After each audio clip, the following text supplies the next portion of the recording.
हाँ जी, तो हम स्टार्ट करते हैं। फ्यूचर्स को आगे बढ़ाते हैं। मैंने आपको पहले भी बोला था दैट ये बहुत बड़ा चैप्टर होने वाला है ना? इसका प्रैक्टिकल इम्प्लीकेशन समझाने में मुझे बहुत अच्छा टाइम लगने वाला है। और अगर एग्ज़ाम में भी देखोगे तो ये सिंगल चैप्टर का जो वेटेज है वो 20% के आसपास है। तो ये डेफ़िनेटली बहुत अच्छा चैप्टर है, ठीक है?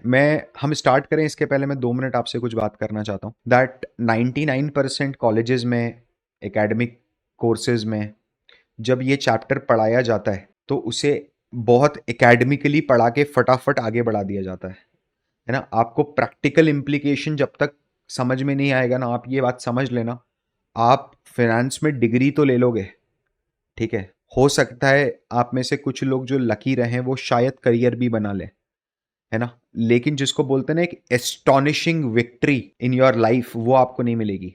ये बात समझ के चलना। एनआईएसएम आपको भी पता है ब्रो, बहुत सारे ऐसे स्टूडेंट्स भी होंगे, ऐसे व्यूवर्स भी होंगे जो अभी ये सेशन देख रहे हैं एंड वो एनआईएसएम 8 क्वालिफाइड है। वो एनआईएसएम 8 क्वालिफाइड है। ऐसे बहुत सारे लोग होंगे। But the thing is that they are watching this particular session because they want to understand the practical implication.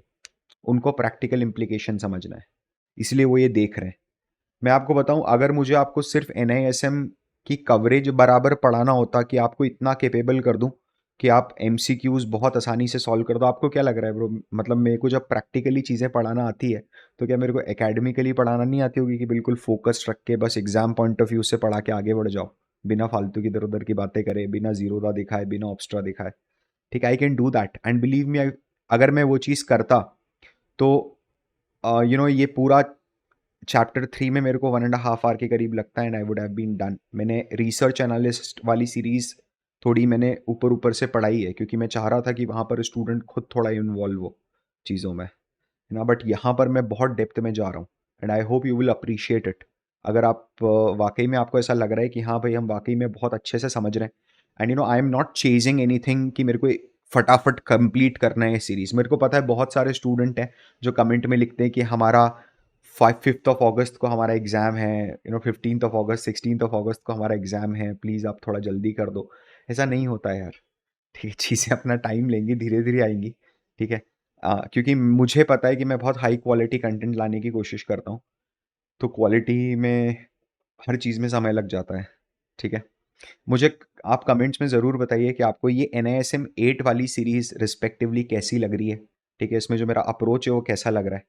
क्योंकि मैं समझता हूँ कि फ़िनांस को पढ़ने का सिर्फ़ एक ही तरीका है, ठीक है? कि आप उसे कर दो। अगर कर दोगे ना तो पढ़ना बहुत आसान हो जाएगा। मैं आपको प्रमोट नहीं कर रहा हूँ बिल्कुल भी गैम्बलिंग करने के लिए या फ्यूचर्स एंड ऑप्शंस में या फ्यूचर्स एंड ऑप्शंस में ट्रेड करने के लिए। I am not promoting you. But आप में से जितने लोग ऑप्शंस में ट्रेड कर चुके हैं एक बार भी अपने जीवन में, जिनको पता है कि खेल कैसे खेला जाता है ऑप्शंस का, ठीक है?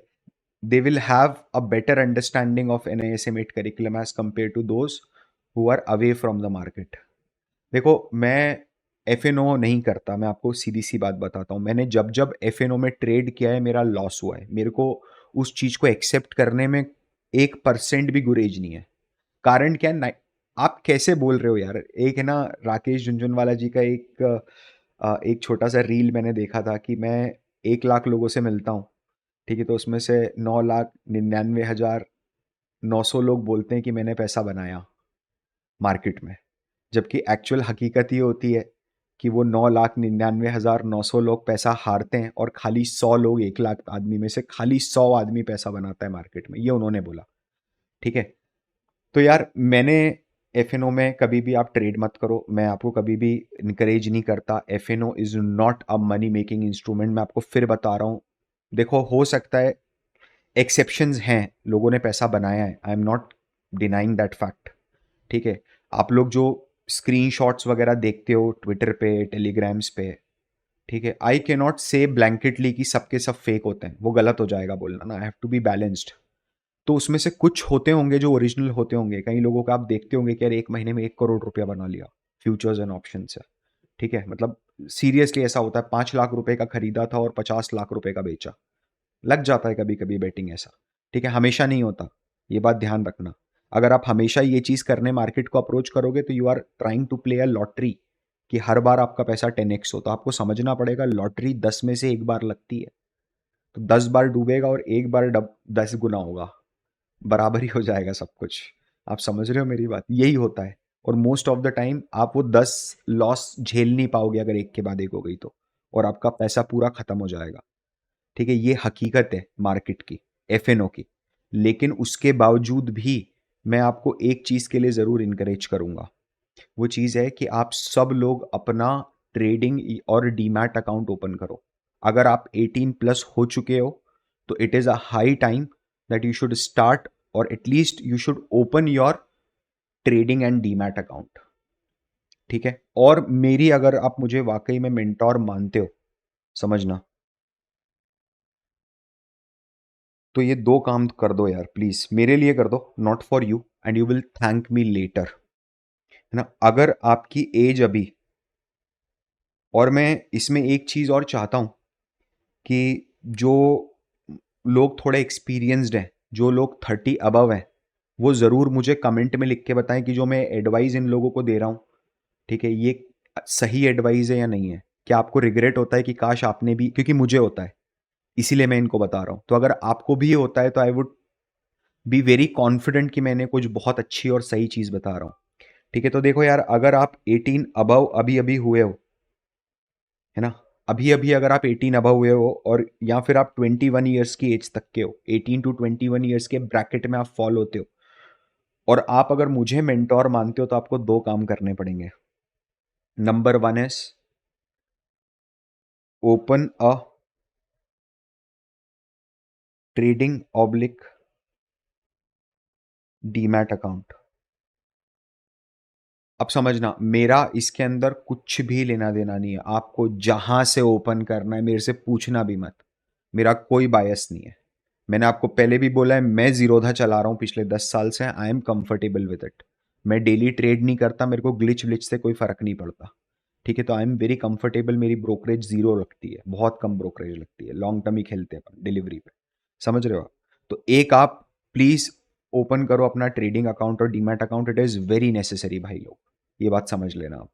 ठीक है, आपको स्टार्ट तो करना ही पड़ेगा। और दूसरा चीज जो सबसे इंपॉर्टेंट है, और मैं चाहता हूं ये सब करें, ठीक है, ये सब करें, और स्पेशली मेरी फीमेल स्टूडेंट्स, जो मेरी गर्ल स्टूडेंट्स हैं ना, वो तो जरूर करें। आप लोगों को अगर मैं छोटी बहन जैसा एडवाइस करूं तो बेटा, आप लोगों को है ना सेल्फ डिपेंडेंसी अचीव करनी है by the time U turn 24-25। आपके पास अपना कॉर्पस होना चाहिए खुद का, ये बात ध्यान रखना, आपका कॉन्फिडेंस ही अलग होगा जीवन में। ठीक है, तो आपको अगला काम क्या करना है पता है? नेक्स्ट मंथ से ही करना है ब्रो। अभी अगस्त, ये जब आप वीडियो देखोगे तो 1 अगस्त के बाद देखोगे, आप अगस्त मंथ से ही स्टार्ट करो उसको। ठीक है, स्टार्ट अ 100 रुपी SIP। आप सिर्फ 100 रुपीज से स्टार्ट करो, कोई प्रॉब्लम नहीं है। मेरे को पता है बहुत सारे लोग ऐसे हैं जो शायद 500 रुपीज अफोर्ड ना कर पाए, कोई प्रॉब्लम नहीं है। ठीक है, आप 100 रुपीज से स्टार्ट करो। अगर आप 500 अफोर्ड कर सकते हो, आपको ऐसा लगता है कि यार आपके पास एट अ टाइम हमेशा 2-2,500 रुपए पड़े रहते हैं, तो आपको 500 रुपीज की SIP लगानी चाहिए। समझ रहे हो? जो भी अमाउंट की आप SIP लगा रहे हो ना, उसका 4 to 5 टाइम्स आपके अकाउंट का एवरेज बैलेंस होना चाहिए। ठीक है, अगर आपको लगता है कि मेरे अकाउंट में हमेशा 3-4 हजार रुपए, 5 हजार रुपए पड़े रहते हैं, तो आप 1,000 रुपीज पर मंथ की SIP लगाओ भाई। आप मानो मेरी बात, you will thank me later कि आपने 500 की जगह मेरे से 1,000 की SIP लगवाई थी। ठीक है, आप, अगर आपके अकाउंट में हमेशा 10-12 हजार, 8-10 हजार पड़ा रहता है, आप 2K की SIP लगाओ, आप 5K की SIP लगाओ। मुझे पता है 5K तक जाना it's next to impossible for an average student. भाई बिलीव मी, मैंने मेरी लाइफ की जो पहली SIP लगाई थी वो 500 रुपीज की लगाई थी, IDBI गोल्ड फंड में। पता नहीं क्या हुआ उसका, वो तो निकाल दिया था मैंने पैसा। लेकिन मैं बता रहा हूं आपको, and I was बेयरली 18 years old. ठीक है, आपको मैं 100 रुपीज से कोई मैजिक नहीं हो जाएगा, आपको भी पता है। आप 100 रुपये महीना डालोगे, 1,200 रुपये साल होगा, उसमें क्या ब्याज और क्या अप्रिसिएशन और क्या डिप्रिसिएशन यार। ठीक है, समझना।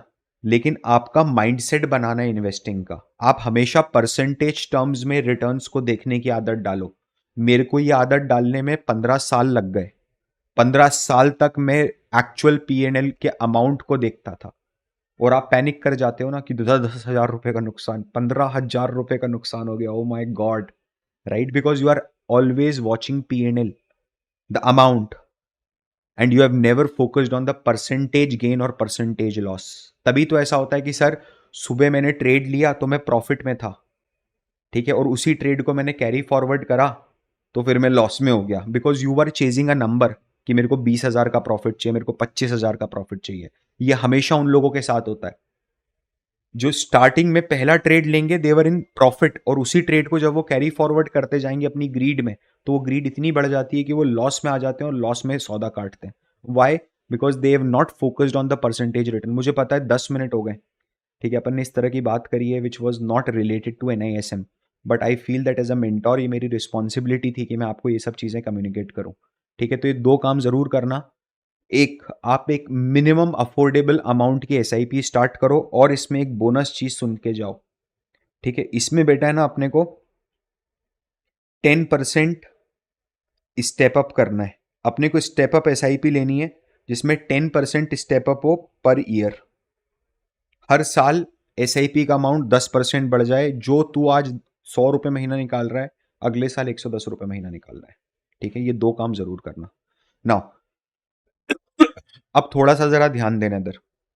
मुझे पता है कि ये कैश एंड कैरी आर्बिट्राज जो है ये आपके सर के थोड़ा सा ऊपर से बोल्ड हुआ होगा, हल्का सा, ठीक है।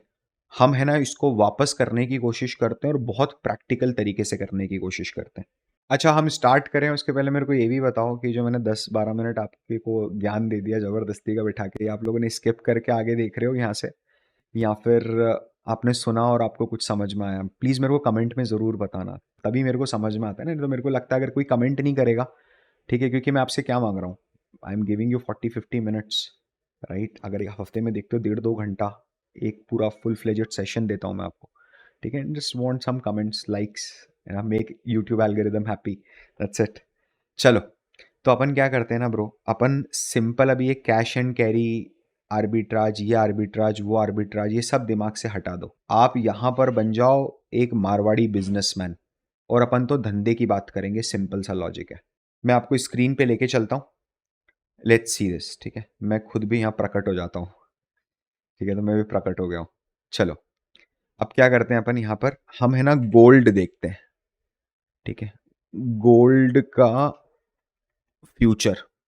अब देखो गोल्ड में क्या होता है ना, गोल्ड का आपको स्पॉट रेट अवेलेबल नहीं होगा। स्पॉट रेट अवेलेबल नहीं होगा मतलब मैं समझा नहीं, ठीक है। देखिए यार, स्पॉट रेट अवेलेबल नहीं होगा का मतलब ये है कि जब तू बाजार में जाएगा और गोल्ड का रेट ढूंढेगा जिससे तू पैसा दे कैश में और 10 ग्राम का गोल्ड लेके आए, ठीक है, वो रेट हर रीजन में अलग अलग होता है, हर दुकान पे अलग अलग होते हैं। मैं मजाक नहीं कर रहा हूं, आप कभी जाके देखिएगा, ठीक है। तो अपन क्या अज्यूम करते हैं पता है, अपन ये अज्यूम करते हैं कि गोल्ड का जो अगस्त का फ्यूचर है ये हाजिरी का सौदा है। हाजिरी का सौदा समझ रहे हो? हाजिर हो आप, सामने प्रेजेंस, ओवर द काउंटर, ठीक है, अपन ये समझते हैं। और हम ये समझते हैं कि जो सितंबर का फ्यूचर है गोल्ड का, ठीक है, वो गोल्ड का फ्यूचर है, ठीक है। तो अब ये दो रेट्स हैं, ये दो रेट्स हमारे लिए सब कुछ हो गए, ठीक है।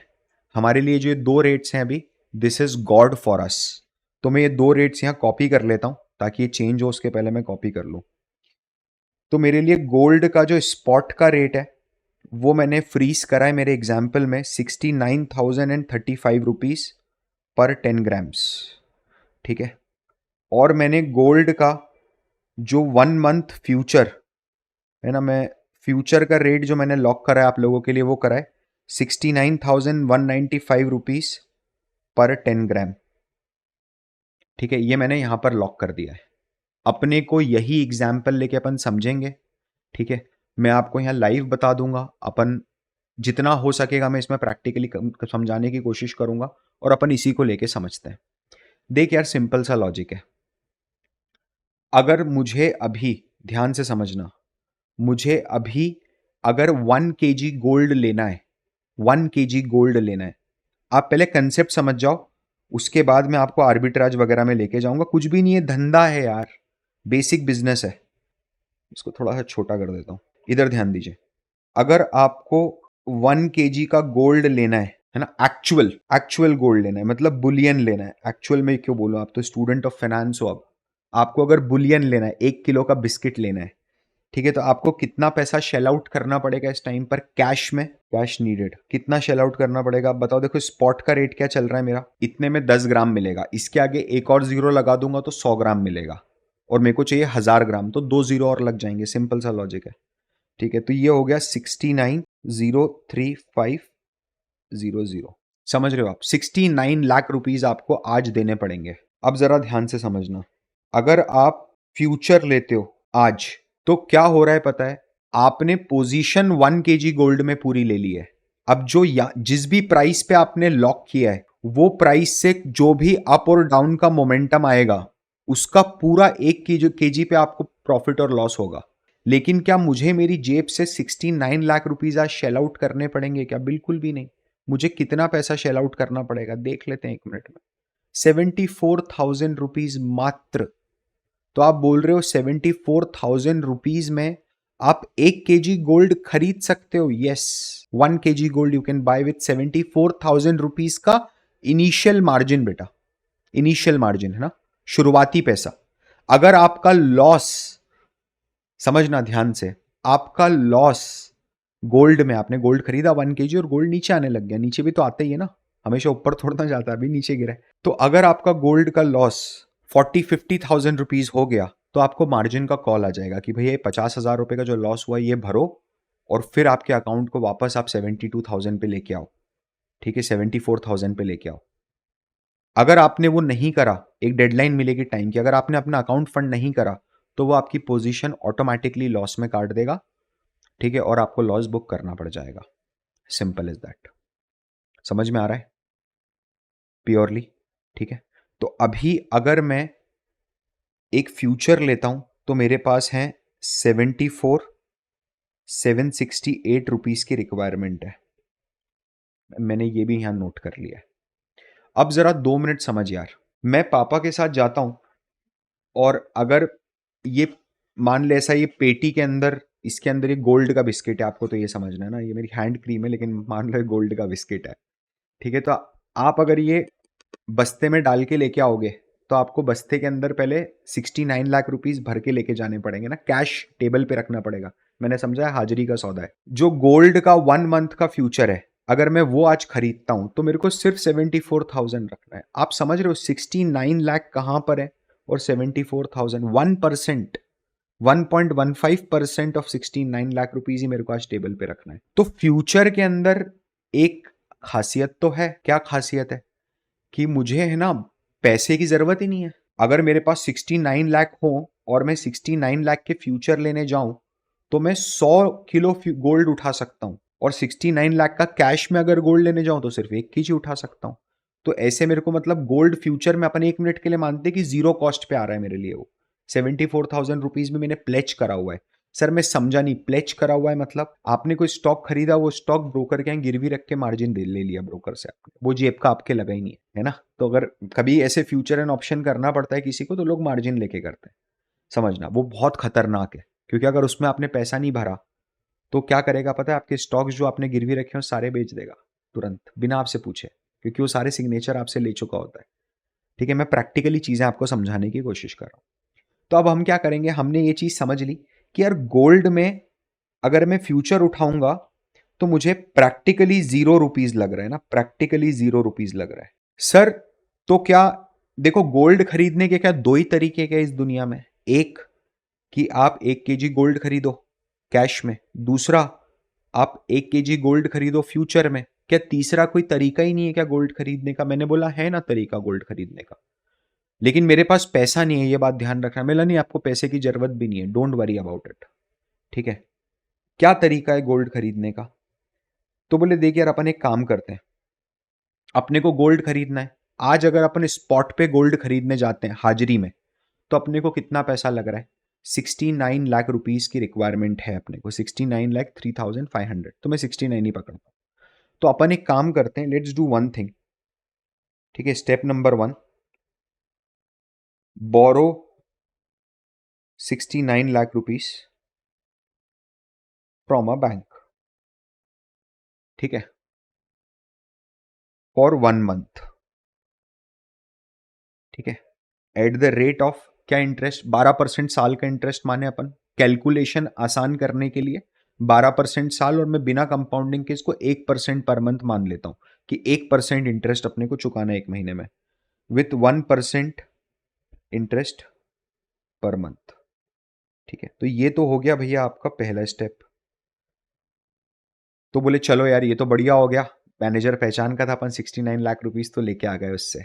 ये हुआ एक्चुअली में, आपको ये समझना पड़ेगा तभी आप इसकी प्रैक्टिकल इंप्लीकेशन समझोगे। इमेजिन करो कि आप 69 लाख रुपीज अपने फादर के साथ एक बैंक से लेके निकले हो बाहर। ठीक है, अब दूसरी चीज आप क्या करोगे पता है, दूसरा काम आप क्या करोगे, step number 2, what you will do step number 2 में, you will buy 1 kg gold at the rate of 69 lakh. जो पूरा पैसा था 69 लाख रुपीज, ठीक है, उसमें आपने 1 kg गोल्ड बाय कर लिया। ठीक है, स्टेप नंबर 3, ये आप लिखते भी जाओ साथ में, मैं एडवाइस करूंगा आपको, मैं यूजुअली नहीं बोलता हूं नहीं तो लिखने के लिए। ठीक है, स्टेप नंबर 3, ठीक है, put this 1 kg gold in locker. भैया मैं घर नहीं लेके आऊंगा, है ना, आप ये सब दिमाग मत लगाना अभी इसके अंदर प्लीज, कि सर मेरी तो क्रेडिट लिमिट ही नहीं है 69 लाख, मेरा तो सिबिल स्कोर ही नहीं, मेरे को कोई 69 लाख का लोन देगा ही क्यों।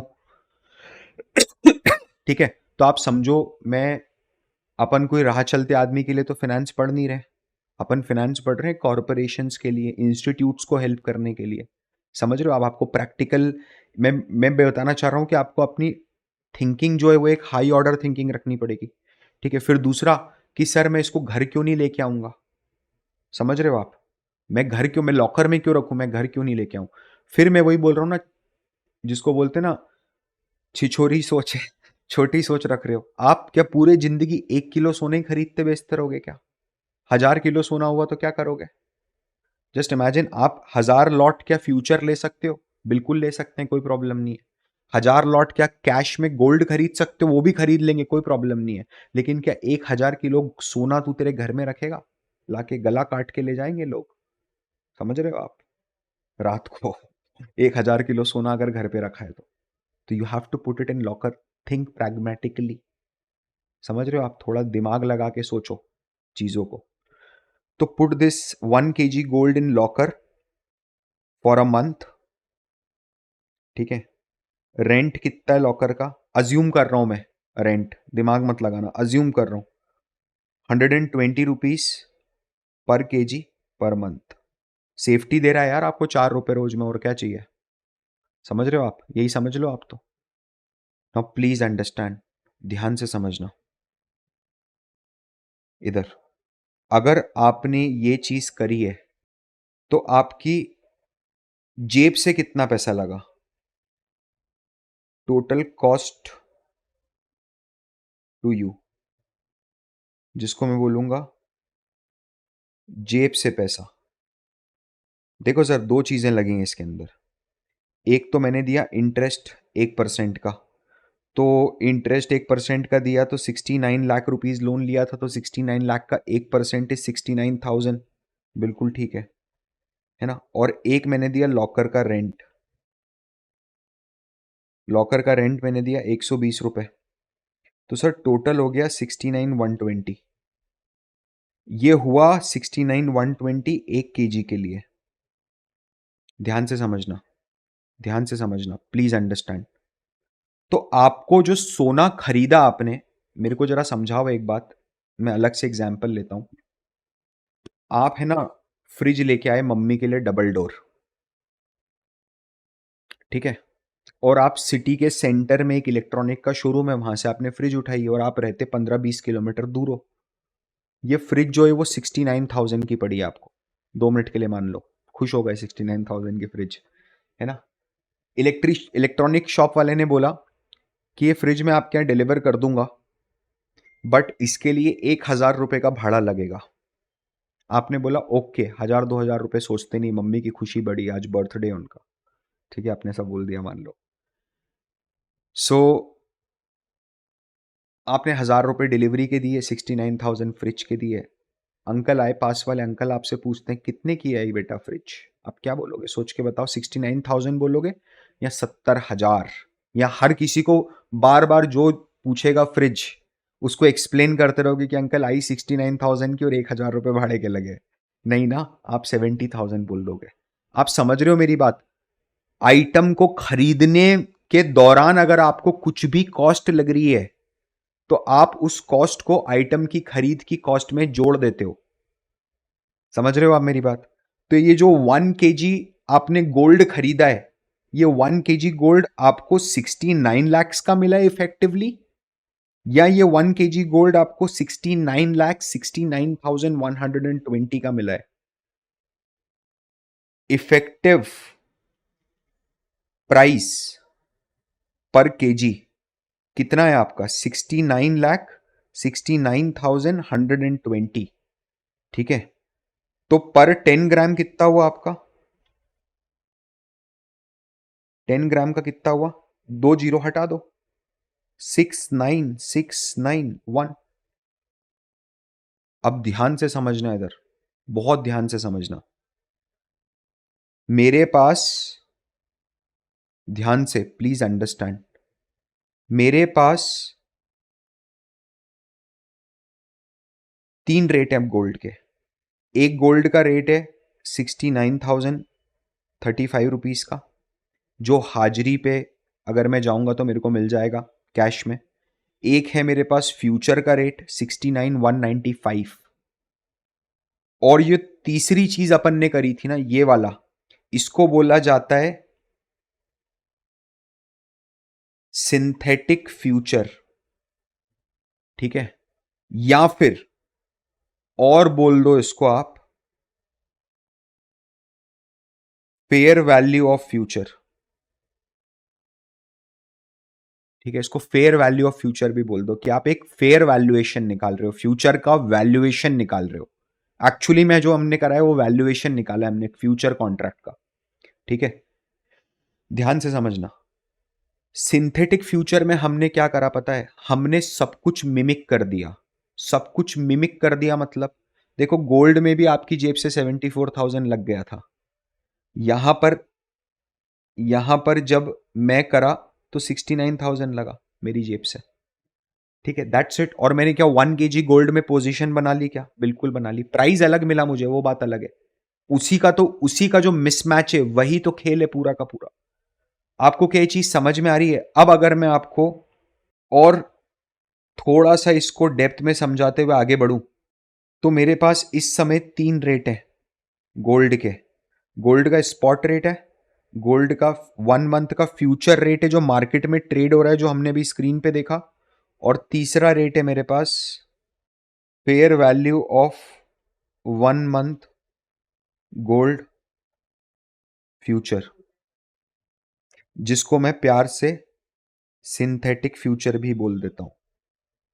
मैं अभी आप लोगों के फाउंडेशन इतने बढ़िया करवा दूंगा, अगर किसी ने ये सिंसियरली बैठ के लेक्चर देख लिया और ढंग से सुन लिया ना, आपका फाउंडेशन इतना तगड़ा और इतना जबरदस्त हो जाएगा। आप मेरे को याद करोगे कि सर फ्यूचर्स तो ऐसे कर देता हूं मैं एग्जाम में। ठीक है, डोंट वरी अबाउट, और प्रैक्टिकली भी आप समझोगे। तो जो हमने कैलकुलेट करा उधार लेके फिर लॉकर का रेंट पे करके, है ना, तो वो फ्यूचर का मेरे को रेट क्या मिला है? 69,691। अब थोड़ा जरा दिमाग लगाओ, दिमाग लगाओ, थोड़ा सा दिमाग लगाओ। आपके हिसाब से एक्चुअल में, एक्चुअल में जो गोल्ड का फ्यूचर का रेट है 1 महीने के बाद, वो कितना होना चाहिए? फेयर वैल्यू क्या है उसकी? उसकी फेयर वैल्यू है 69,691। और वो ट्रेड कितने पे कर रहा है मार्केट में? वो मार्केट में ट्रेड कर रहा है 69,195।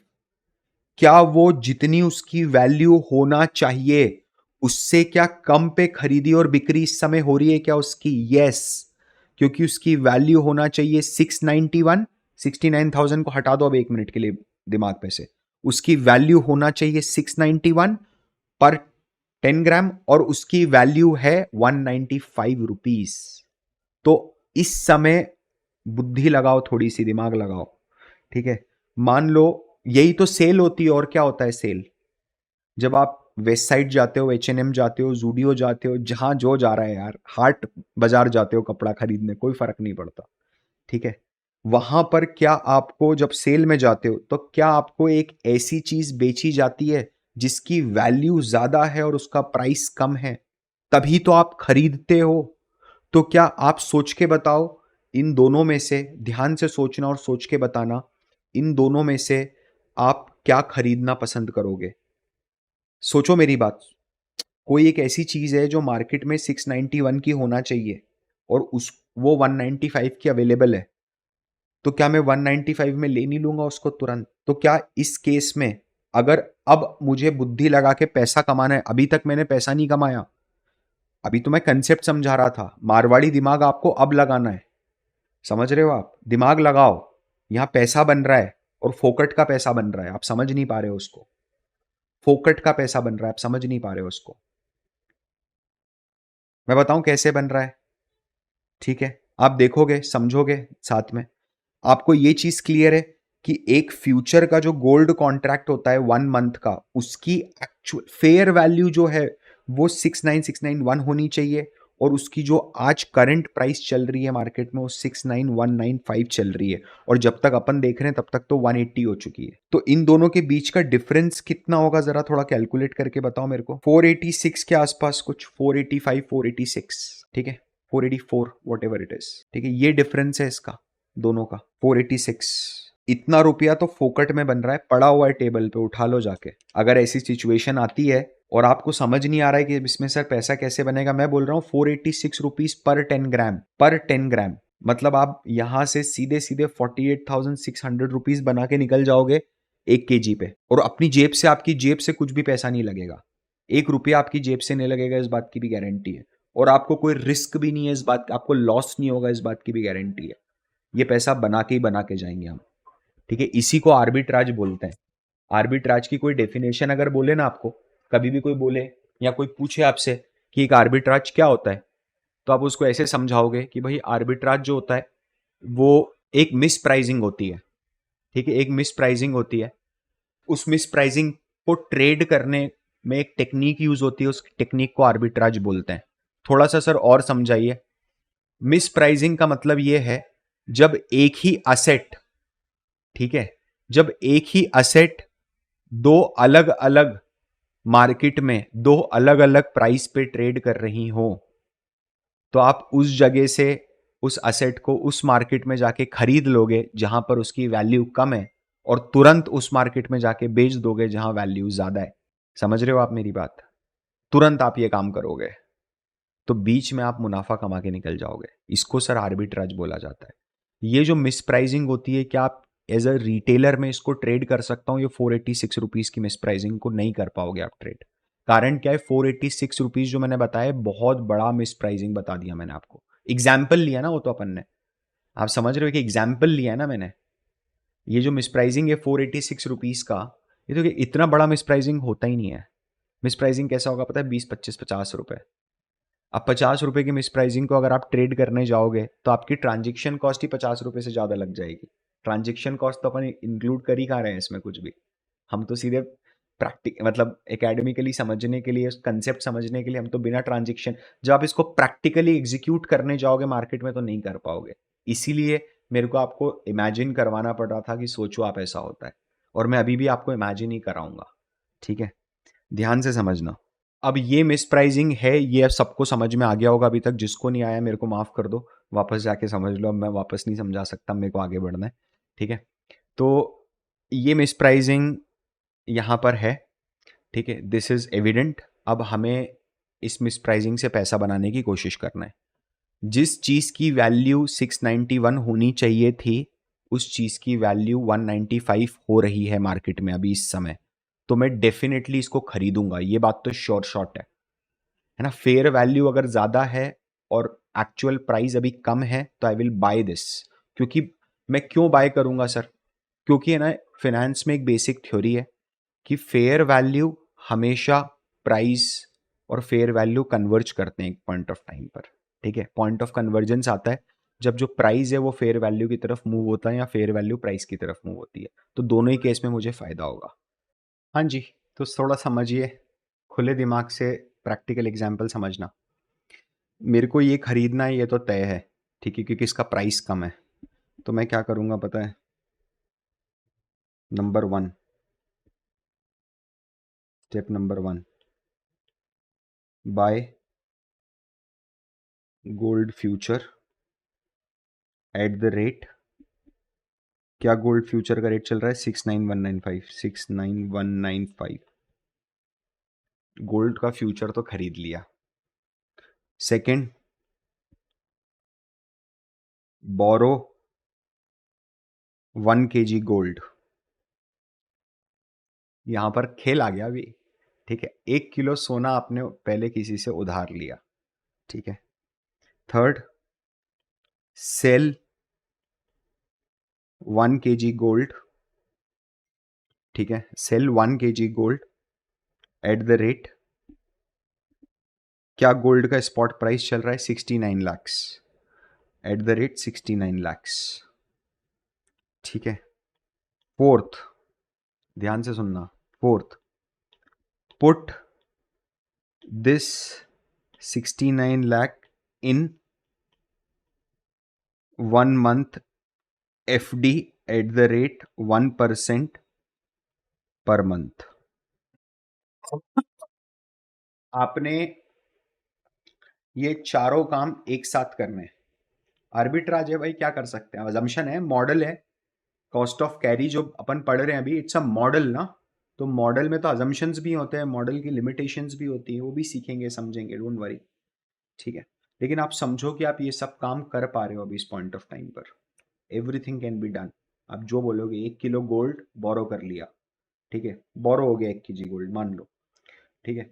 सेल करा 1 kg गोल्ड, तुरंत जो बोरो करा था उसको बाजार में जाके बेचा, तो 69 लाख रुपीज मिले। इस 69 लाख रुपीज की एफडी करी 1% से पर मंथ।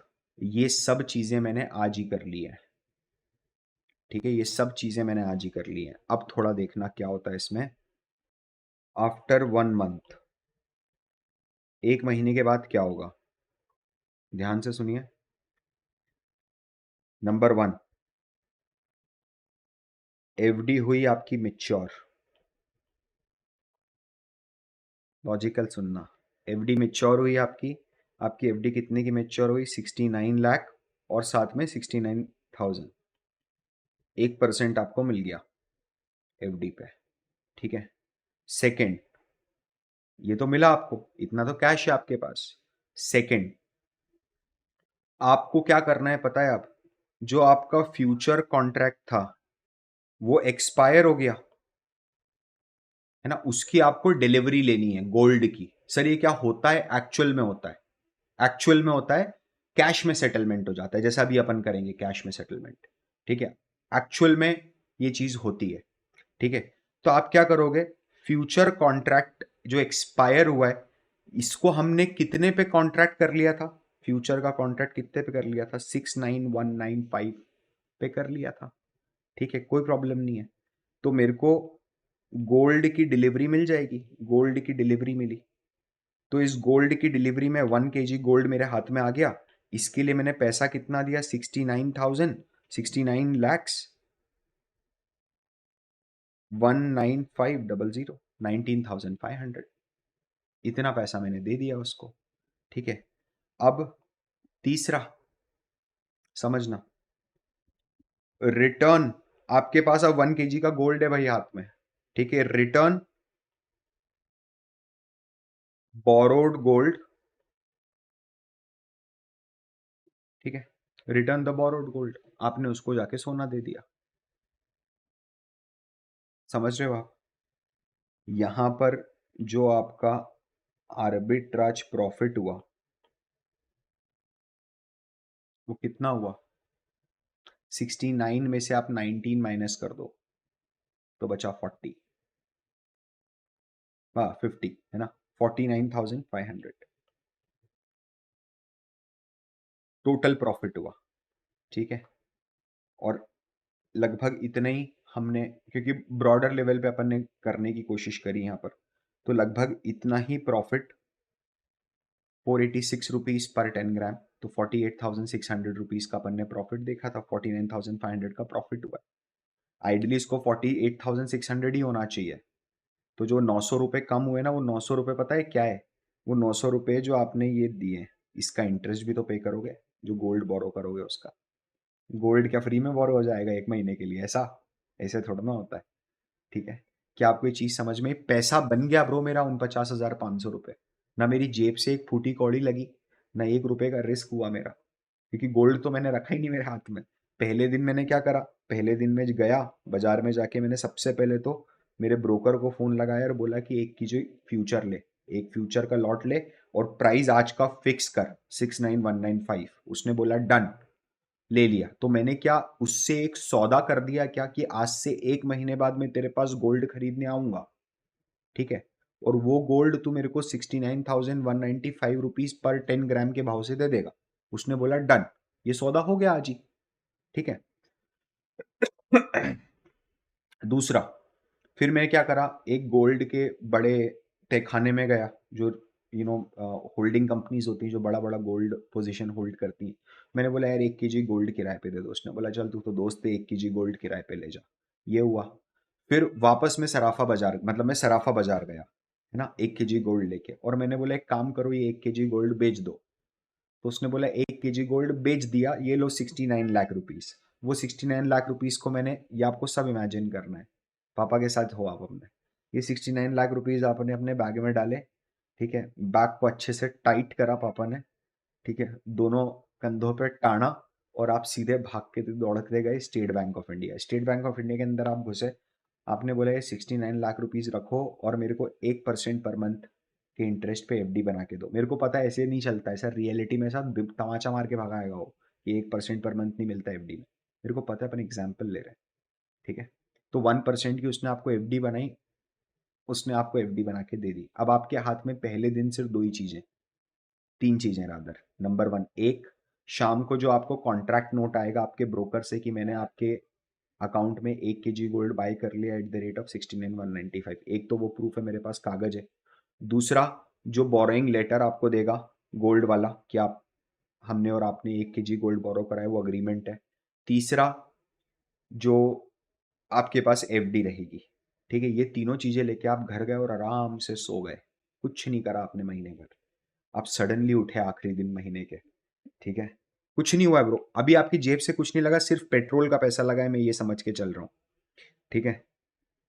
पूरा महीना आपने आराम करा, अपना काम करा, सब कुछ करा, ठीक है। फिर पापा को आपने याद दिलाई, याद है अपन गए, चलो वापस, आप दौड़ते दौड़ते एसबीआई गए। एसबीआई में मैनेजर को आपने बोला वो एफडी करी थी, याद है 69 लाख रुपीज की? मैनेजर बोला वही वाली जो 1% पे करी थी, बिल्कुल वही वाली, उसको मेच्योर कर दो। तो मैनेजर ने क्या करा, आपको गिन के 69 लाख 69,000 दे दिए, ठीक है। फिर आप क्या करें, वो 69 लाख 69,000 लेके दौड़े दौड़े दौड़े दौड़े ब्रोकर के पास गए। आपने ब्रोकर को बोला याद है आप, आपका और हमारा एक सौदा हुआ था। ब्रोकर बोलता है कौन सा सौदा? तो आपने उसको कॉन्ट्रैक्ट नोट दिखाया। तो बोले ये कॉन्ट्रैक्ट नोट आपने अभी तक बेचा नहीं क्या? बोले नहीं बेचा नहीं है, डिलीवरी चाहिए 1 kg गोल्ड की, हम आ चुके हैं आपके पास। तो बोले भैया अब 1 kg गोल्ड में आप कहीं से भी लेके आओ, आपका मेरा सौदा हुआ है ब्रो, आपको देना पड़ेगा 1 kg गोल्ड मुझे, ठीक है। ध्यान से समझना, ने क्या बोला, 1 kg गोल्ड आपको मैं दे दूंगा, ठीक है, आप मेरे को 69 लाख 19,500 रुपीज दे दो। तो बोले तैयार है, ले लो, ठीक है। आपने उसको गिन के 69 लाख 19,500 रुपीज दे दिए, उसने आपको 1 kg गोल्ड दे दिया। वो 1 kg गोल्ड लेके आप तुरंत दौड़े दौड़े दौड़े दौड़े वो बड़े तहखाने में गए जहां गोल्ड रखा जाता है, और आपने उनको वो गोल्ड वापस कर दिया। समझ रहे हो? अब आप वापस घर की तरफ आ रहे हो, और आपकी बैग में 49,500 रुपीज एक्स्ट्रा है। क्या ये जादू है? बिल्कुल यही जादू है, इसी को आर्बिट्राज बोला जाता है। ये जो आपने अभी करा है, इसको reverse cash and carry arbitrage बोला जाता है। मैंने इसलिए आपको पहले डेफिनेशन की भसड़ में फंसाया ही नहीं, ठीक है। ध्यान से समझना, ये चार्ट बना रहा हूं मैं, ये चार्ट आप भी बना लो, बेस्ट है आपके लिए, हमेशा काम आएगा, ठीक है। क्या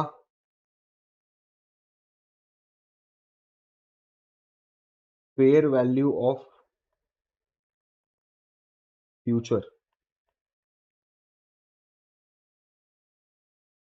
इज मोर देन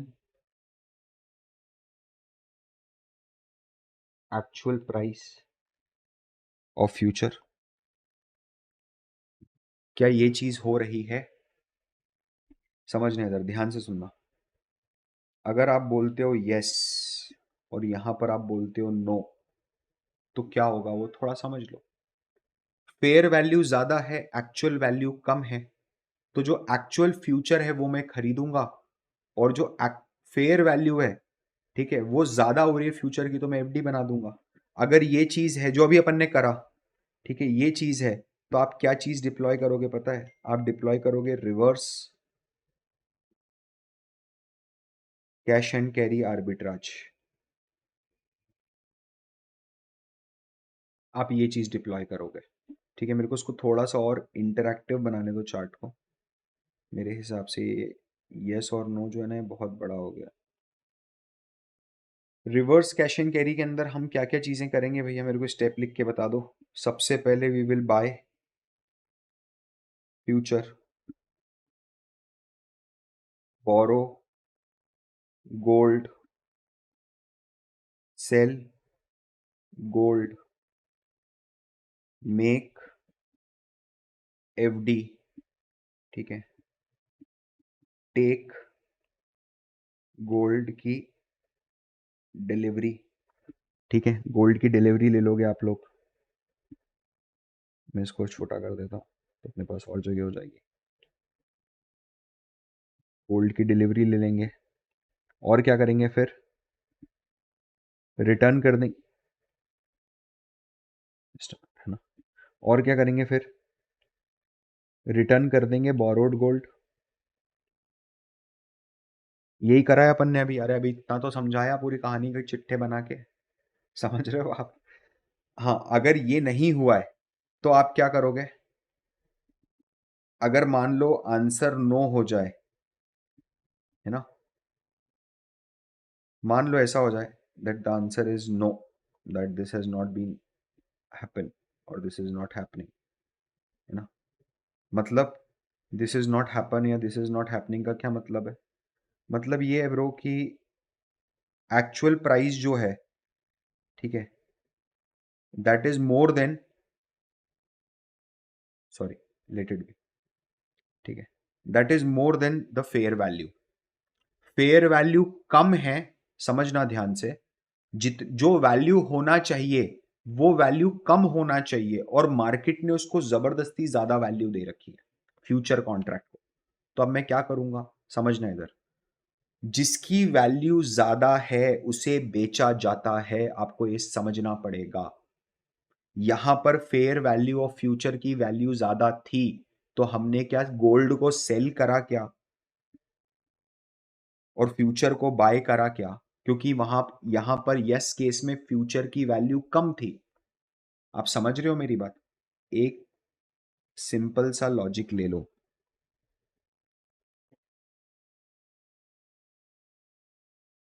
आर्बिट्राज, ठीक है, it is a miss pricing. Arbitrage जो अपॉर्चुनिटी अराइव होती है, it arrives because of miss pricing. Miss pricing क्या है? मिस प्राइसिंग है सेम असेट, ठीक है, इसको मैं बोल देता हूं अभी के लिए मार्केट ए, और इसको मैं बोल देता हूं मार्केट बी। सेम असेट का एक मार्केट में हायर प्राइस है और दूसरे मार्केट में लोअर प्राइस है। अब जरा बिल्कुल दिमाग लगा के मेरे को बता दो, ये रूल है, जो हायर है उसको बेच देंगे और जो लोअर है उसको बाय कर लेंगे। सिंपल सा लॉजिक है। जिसकी वैल्यू ज्यादा है उसको बेच दो आज, और जिसकी वैल्यू कम है उसको खरीद लो, आर्बिट्राज हो जाएगा, ऑटोमेटिकली हो जाएगा। ऐसे ही करते हो आप। अरे भाई, रिलायंस इंडस्ट्रीज का स्टॉक है, वो स्टॉक की वैल्यू बीएससी के अंदर कम है और एनएससी में ज्यादा है, तो आप क्या करोगे? बीएससी से खरीदोगे और एनएससी में बेच दोगे। ठीक है, एग्जैक्टली यही काम कर रहे हैं अपन।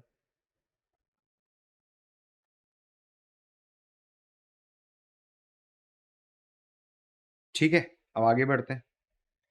तो अगर अब यहां पर नो आ रहा है तो नो का मतलब क्या हो रहा है पता है? ये जो स्टेटमेंट मैंने पढ़ दी कि फेयर वैल्यू ज्यादा है और एक्चुअल प्राइस कम है, ये उल्टा हो गया है कि अब actual price of the future is higher and fair value of future is lower. बिल्कुल उल्टा करना है अब जो यहाँ करा था आपने। क्या करोगे आप? सेल करोगे फ्यूचर को सबसे पहले तो।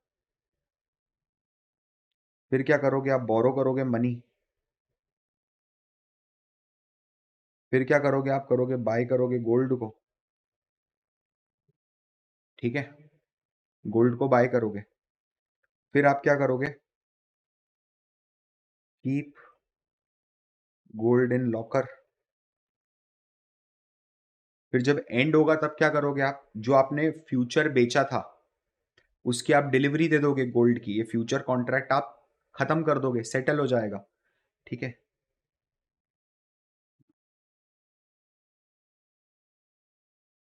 Make delivery of gold. Gold की डिलीवरी दे दी आपने, फ्यूचर कॉन्ट्रैक्ट खत्म हो गया। जो कैश आपके पास आया उससे आपने क्या करा? Return borrowed money. आपने जो पैसा उधार उठाया था वो पैसा आपने रिटर्न कर दिया। That's it. इतना सिंपल है बस ये पूरा फंडा। किसको reverse cash and carry arbitrage बोलते हैं, किसको कैश एंड कैरी आर्बिट्राज बोलते हैं, वो आपके ऊपर है।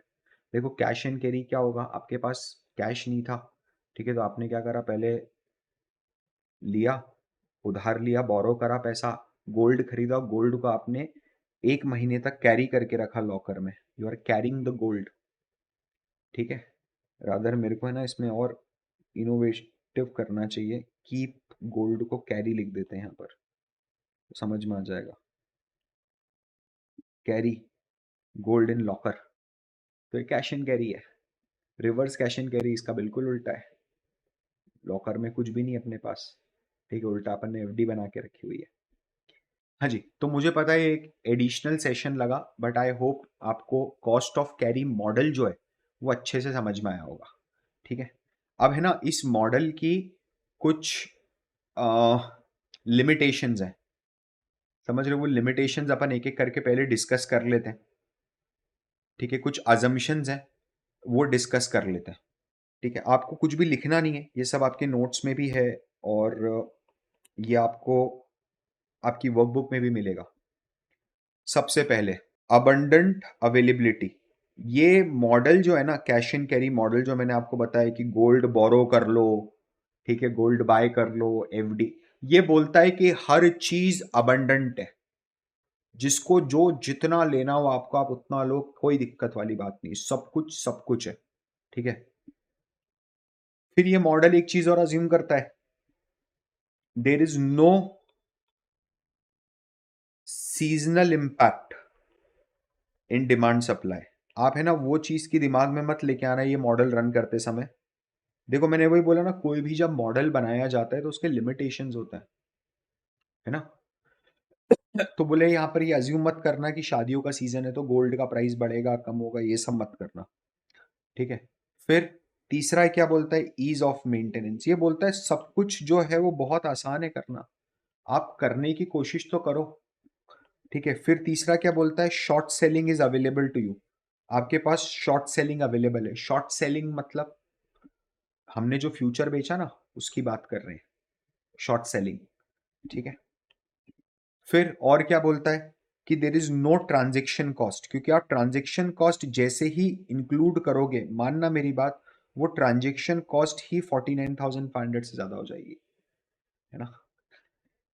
देर आर नो टैक्सेस, क्योंकि हमने सब कुछ प्री टैक्स रखा है। ठीक है, ये माना जाता है। और एक और इसमें अजम्पशन होता है, there is no margin requirement, कि मार्जिन की कोई जरूरत नहीं है। ये भी अजम्पशन, स्टेटेड अजम्पशन है ये। ठीक है, this is a stated assumption जो लिया गया है। तो अब आप जाके अजम्पशंस भी अच्छे से पढ़ो। ये एक एडिशनल सेशन रखना पड़ गया था बिकॉज मुझे ऐसा लग रहा था कि यार ये क्लियर नहीं होगा, कंसेप्ट क्लियर नहीं होगा ना तो आप फ्यूचर्स को ढंग से समझ ही नहीं पाओगे। This was an extra added initiative from my side. मैं आपसे मिलता हूँ अगले सेशन में, तब तक के लिए this is Parth Verma signing of.